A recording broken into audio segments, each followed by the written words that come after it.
Pues muchas gracias. Gracias también al CCN por darme la oportunidad de seguir hablando de certificación de ciberseguridad. La verdad es que viendo las ponencias que hemos tenido la ocasión de disfrutar en esta jornada, si llega a ser presencial, igual hasta nos merecemos un track de certificación y cualificación. Lo dejo como idea para el año que viene, si puede ser. Sobre mí, pues, bueno, la verdad es que hay bastante poco que contar. Sí quiero contar que mi empresa forma parte del SCCG, el Stakeholder Cybersecurity Certification Group, que es bueno, pues un grupo interesado en el mundo de la certificación de la ciberseguridad, que tiene como misión, entre otras, dar consejo a la Comisión Europea sobre cómo desarrollar la certificación en Europa. Y yo personalmente formo parte del Ad Hoc Working Group para la creación del primer esquema de certificación bajo el Cybersecurity Act, y además colaboramos en un montón de foros de estandarización y normalización de la ciberseguridad.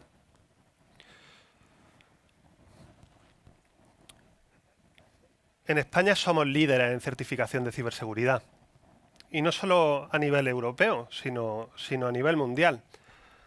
Desde el principio, siempre prácticamente, la Administración española ha reconocido que la evaluación y certificación de un producto de seguridad TIC es el único medio objetivo que permite valorar y acreditar la capacidad de un producto de manejar información de manera segura.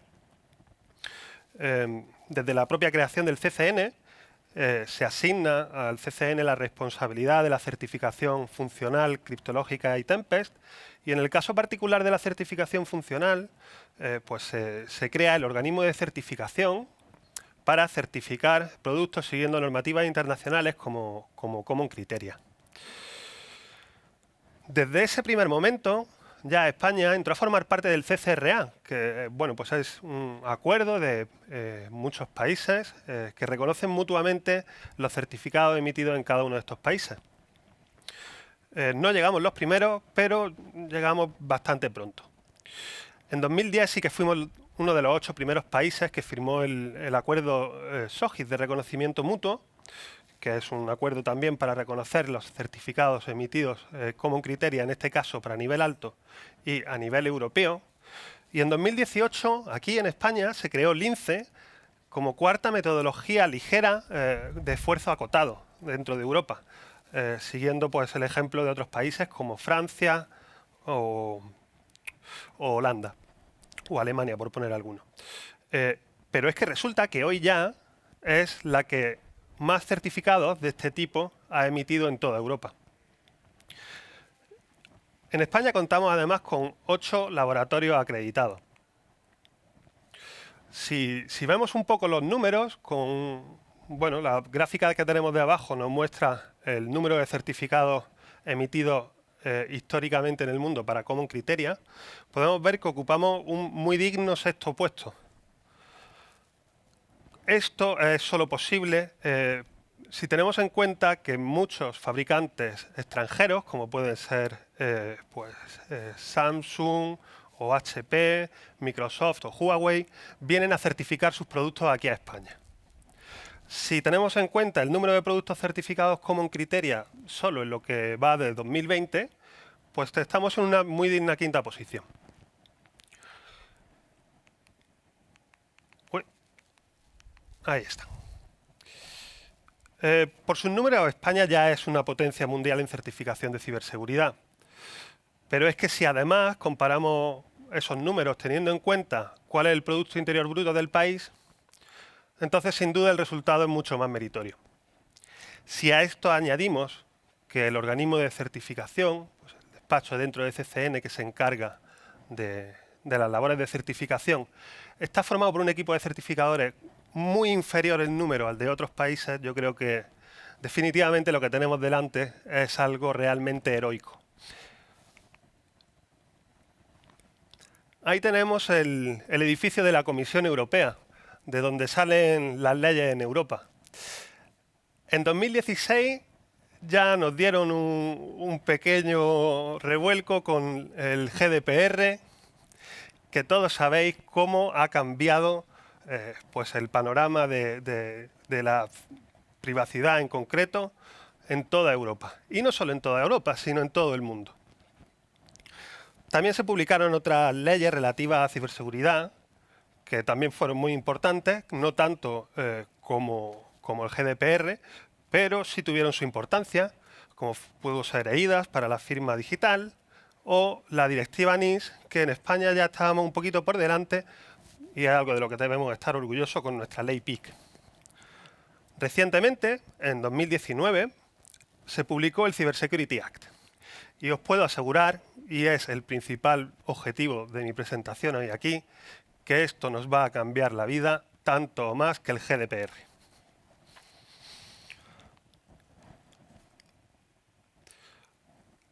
El Cybersecurity Act tuvo dos principales misiones. Por uno, nombró a ENISA como Agencia Europea de Ciberseguridad. Se le dio el poder para ser esa Agencia Europea de Ciberseguridad. Y segundo, y más importante si cabe, se creó un marco europeo de certificación que iba a permitir certificar tanto sistemas como procesos como productos bajo 3 niveles de garantía: básico, substancial y alto. El objetivo al final pues, es incrementar la ciberseguridad dentro de la Unión Europea, emitiendo certificados de ciberseguridad que serán reconocidos en toda Europa. El objetivo también es que se mejoren las condiciones del mercado interno. Actualmente España y la Unión Europea es un importador neto de ciberseguridad, mientras que nuestros principales competidores pues son exportadores netos. Esto además va a permitir incrementar la competitividad y el crecimiento de las compañías españolas y europeas, teniendo estándares de calidad y minimizando el coste de las certificaciones. Veis que pues se pueden certificar pues, tanto sistemas, pues como puede ser pues, el sistema en red de mi empresa o cómo manejo yo los datos de mi empresa, como proceso, pues, por ejemplo, cuál es mi proceso de desarrollo de software, o productos concretos que hayamos desarrollado, que es algo a lo que ya estábamos acostumbrados con el Common Criteria. Obviamente, el hecho de que mi sistema sea seguro no implica que mis procesos sean seguros, y el hecho de que mis procesos sean seguros tampoco garantiza que mis productos sean seguros. Desde el primer momento se lanzaron 2 esquemas iniciales porque se veían muy evidentes que tenía sentido lanzar. El primero de ellos era el EUCC, que es el Good Old Common Criteria, y el segundo pues se pensó que debería de ser un esquema de certificación de servicios en la nube.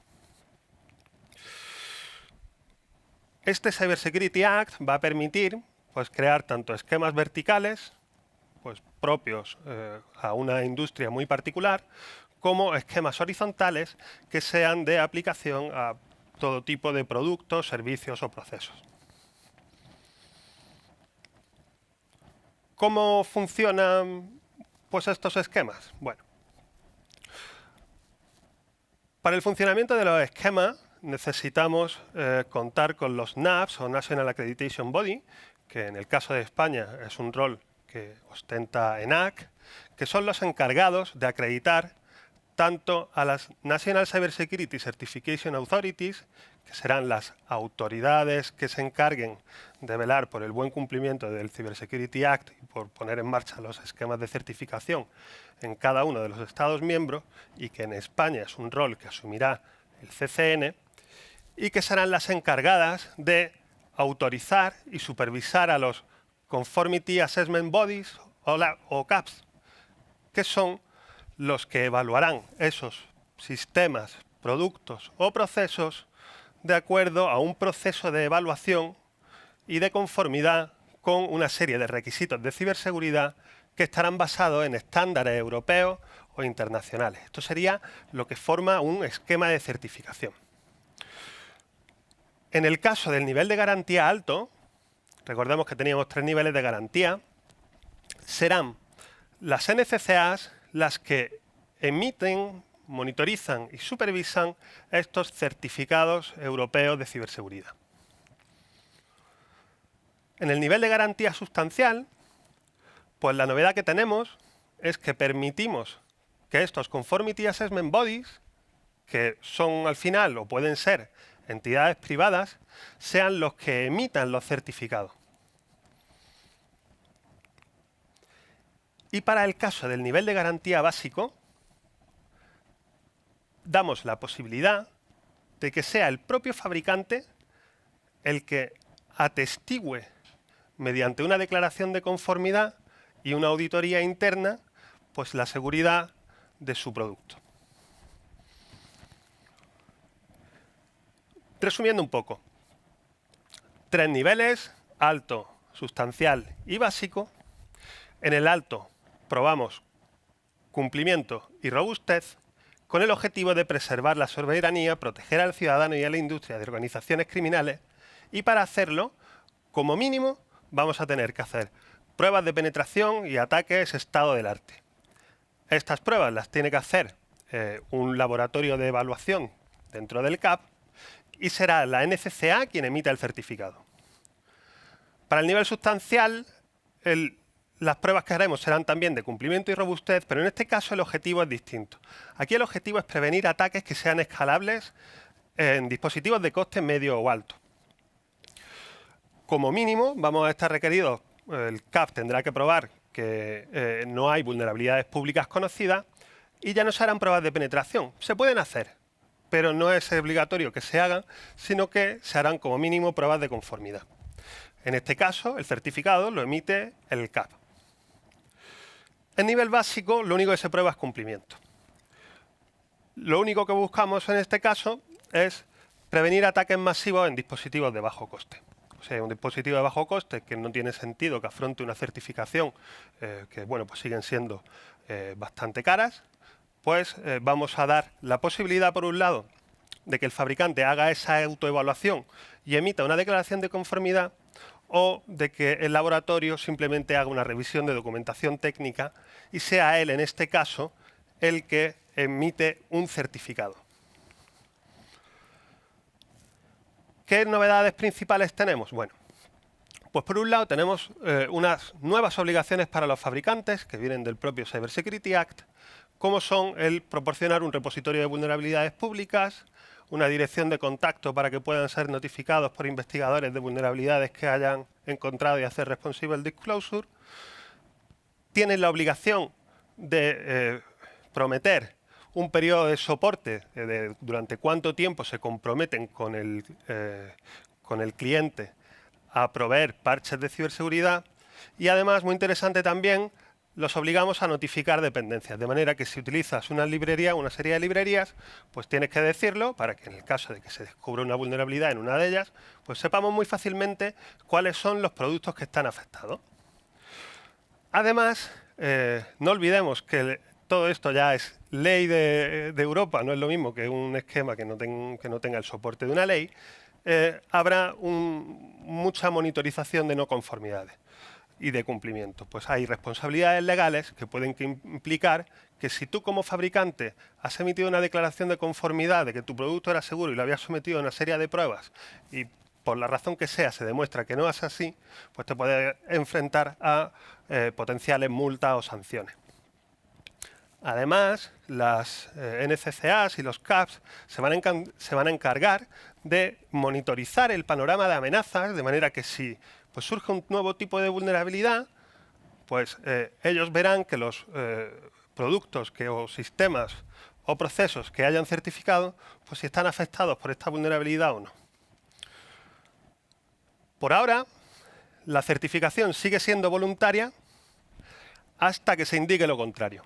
¿Qué quiere decir eso? Bueno, por un lado hay prevista una revisión por parte de la Comisión Europea en 2023 de si directamente Europa va a imponer certificación obligatoria en cierta tipología de productos o servicios o procesos. Y luego, por otro lado, pues el Cybersecurity Act no niega la posibilidad a los Estados miembros de, pues, mediante alguna ley, requerir obligatoriedad de que se certifiquen los productos. Por ejemplos claros podrían ser el Esquema Nacional de Seguridad en España o la Directiva NIS. Eso es lo que teníamos. ¿Qué es lo que nos encontramos ahora? Bueno, permitidme primero que os diga brevemente, o no tan brevemente, cómo se deciden cuáles son los esquemas de certificación nuevos que se van a crear bajo este Cybersecurity Act. Vemos 4 fases por los distintos colores. En naranja tenemos la preparación del Union Rolling Working Plan o Program, que es un documento estratégico que crea la Comisión Europea, donde ellos dicen pues, cuáles son los potenciales esquemas que ven más interesantes crear. Una vez que se tiene ese documento fijo, ese documento se envía a ENISA, la Agencia Europea de Ciberseguridad, y se le solicita a ENISA, la Comisión Europea solicita a ENISA, que cree un nuevo esquema europeo de certificación. ENISA, con el ECCG, que son las NCCAs de los Estados miembros, y con ad hoc working groups, que son grupos de trabajo que reúnen a expertos de toda Europa para ayudar a la creación de ese esquema, preparan un esquema de ciberseguridad candidato. Cuando ya tienen ese esquema preparado, se manda de nuevo a la Comisión Europea, se hace una consulta pública también para recibir comentarios de todo el mundo y se manda de nuevo a la Comisión Europea, que se encarga de transformarla en ley.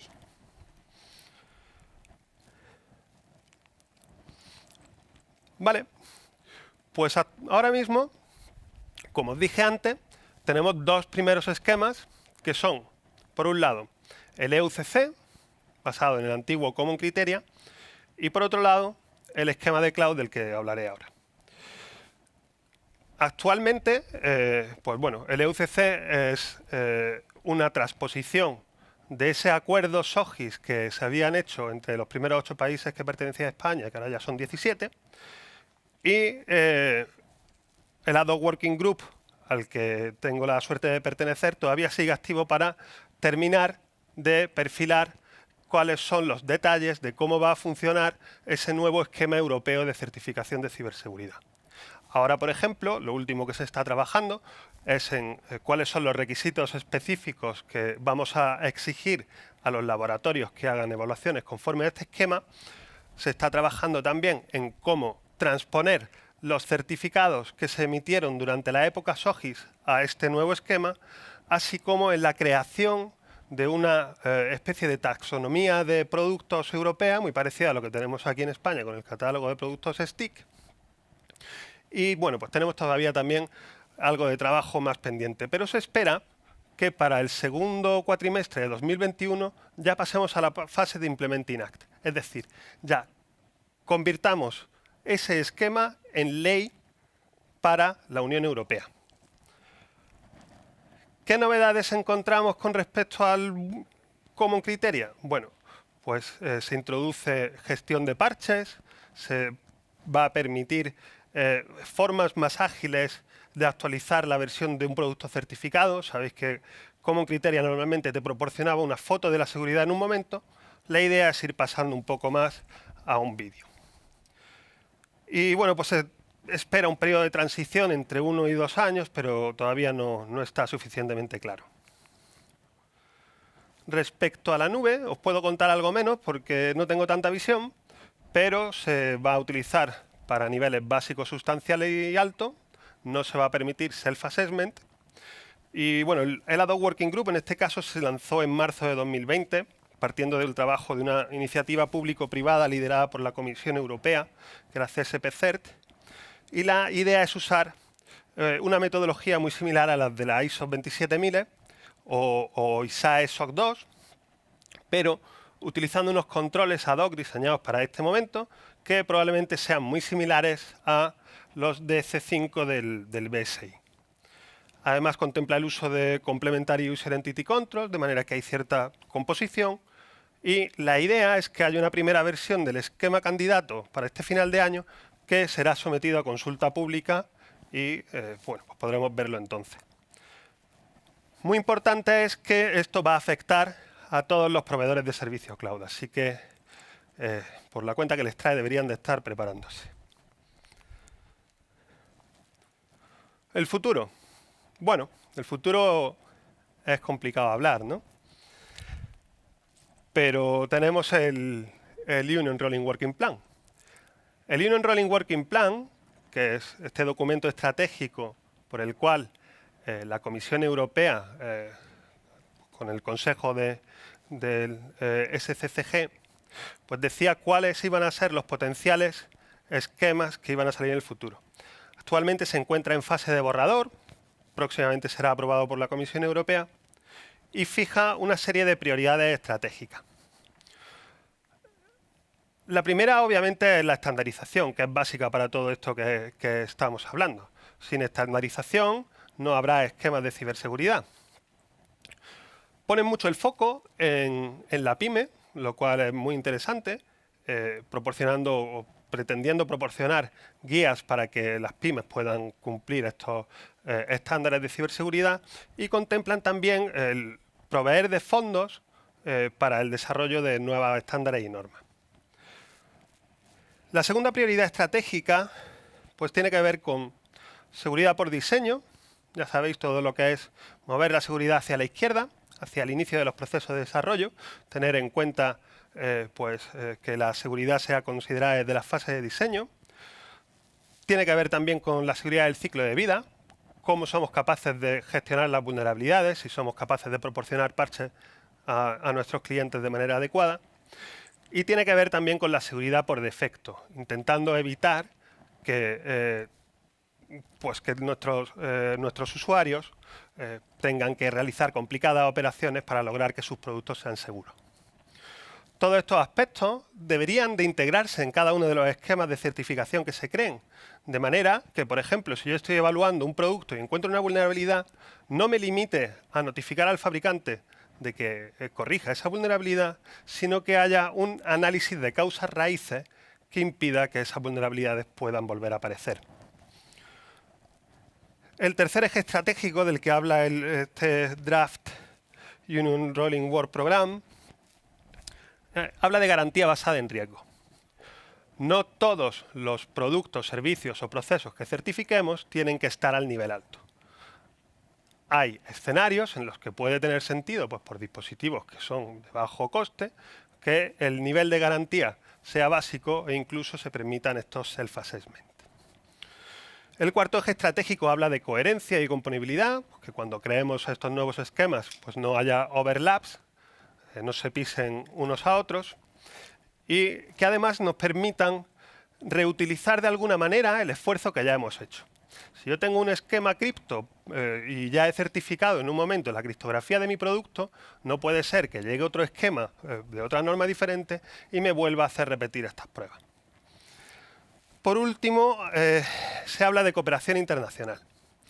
Es evidente que Europa está asumiendo aquí de nuevo, igual que hizo con el GDPR, una postura de liderato, pero no podemos dejar de lado lo que se haga en otros países, sino que más bien lo que debemos de buscar de alguna manera es que estos esquemas que estamos creando en Europa sirvan de línea base para lo que se haga fuera de Europa.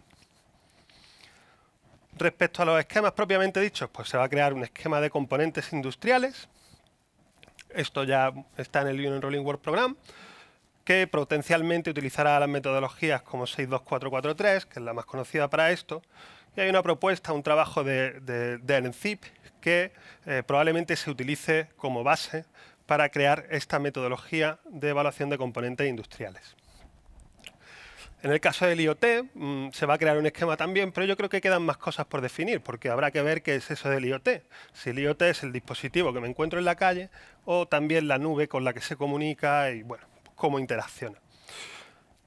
Va a ser un esquema genérico y bueno, pues todavía todo esto pues está un poco en el aire, ¿no? Pero dependerá del uso que se le dé. Se utilizarán quizás normas como ETSI EN303645, que está pensada para IoT para el consumidor, que ya vimos que bueno, pues que en general existen dispositivos de bajo coste que son fácilmente vulnerables. De hecho, estuve hablando de eso el año pasado.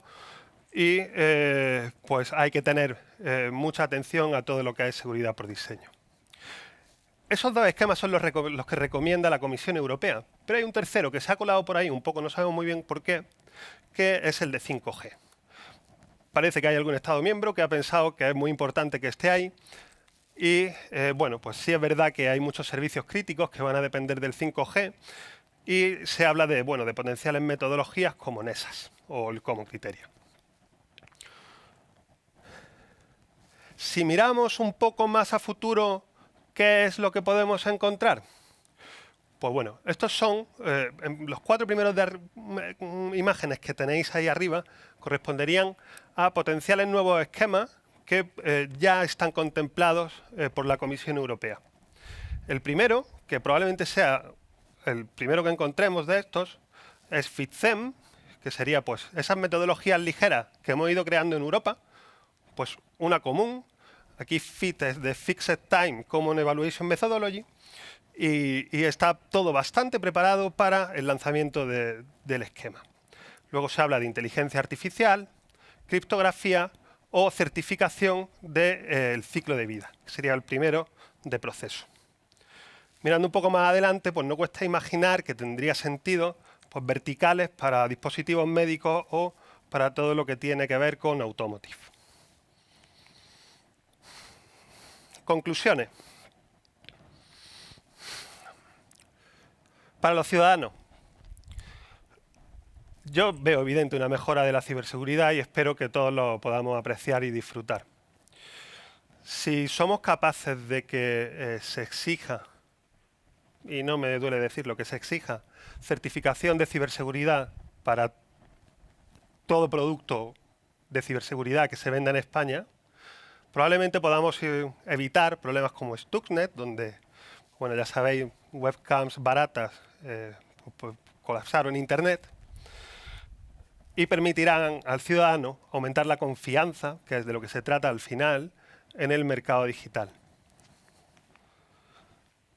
Para los fabricantes o proveedores de servicios, este es un momento de oportunidad. Es cuando podemos mejorar vuestra competitividad con respecto a empresas de fuera de Europa. Pero eso requiere ponerse las pilas y hay que estar preparados ya.